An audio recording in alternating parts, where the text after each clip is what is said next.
Hi everyone!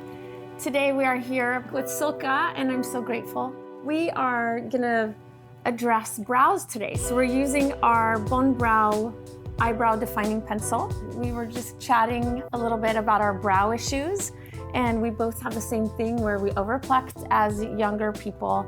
And then today, of course, we want our brows back, but you know, when we can't have them back, we can fake it till we make it. Silke, right. tell me about what happened to your brows. So my brows are definitely overplucked, and that comes from when I first modeled. You know, my problem is on the outside, they just don't come back. Yeah, they're a little shorter, you mean? Yeah. Yeah, we can do something. Yeah.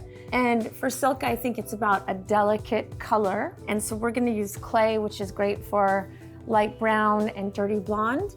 How I like to do brows is I like to kind of brush through the brows so I can see what I'm working with. I can see the gaps. I can see where I need to kind of add some more. So what I do is I like to kind of hold my brush from the tip of your nose and straight up. And I can see that I could add a few hairs.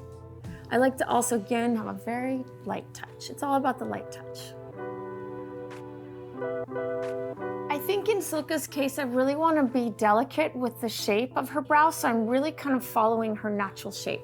She has a natural arch here, but there's some gaps in between. So I'm kind of really following her natural shape, but I'm giving it some length both toward closer to the nose and her outer brow.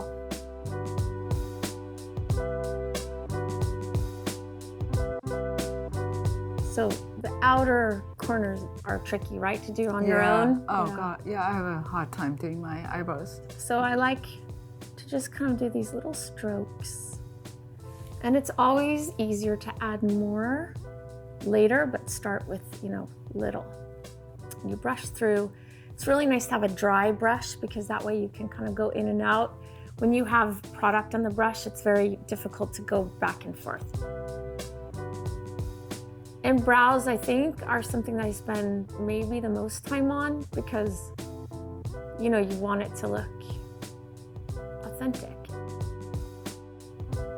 So I'm just working on making the brow a little bit longer without it looking drawn on. How's it looking?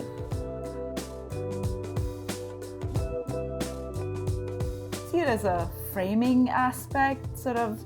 I think it's really important, and that's why I say, if you're gonna do a little bit, I think do your brows. I mean, I'm gonna skip on the lipstick before I skip on the brows. Me too. Yeah. 100%.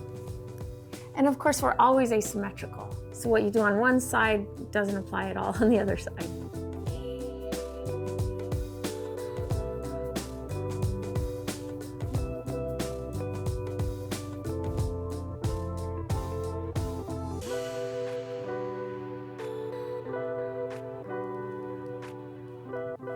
So on this side, I can really see that your brow's a lot shorter than the other side. So it's like that much. Carefully extend without it looking like I'm, you know, drawing. And I'm not really, see, if I go too straight with Silke's brow, then it's gonna look like really harsh. So I need to kind of give her a little bit of an, like, see her arch and kind of like follow the arch and give her a little bit like of a, need to extend and go down a little bit. I don't want to go straight. I think ideally what we all want is to look like it's us, and it's not like you've done your brows for half an hour.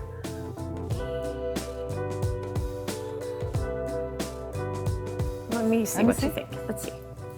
Yeah, this is great because the brow totally fits in with the rest of my face. Well, so thank you. Thank you, Silke, and that was really fun. I love doing the brow. Okay, well, thank you for watching, and thank you, Silke. Oh, thank you for having me.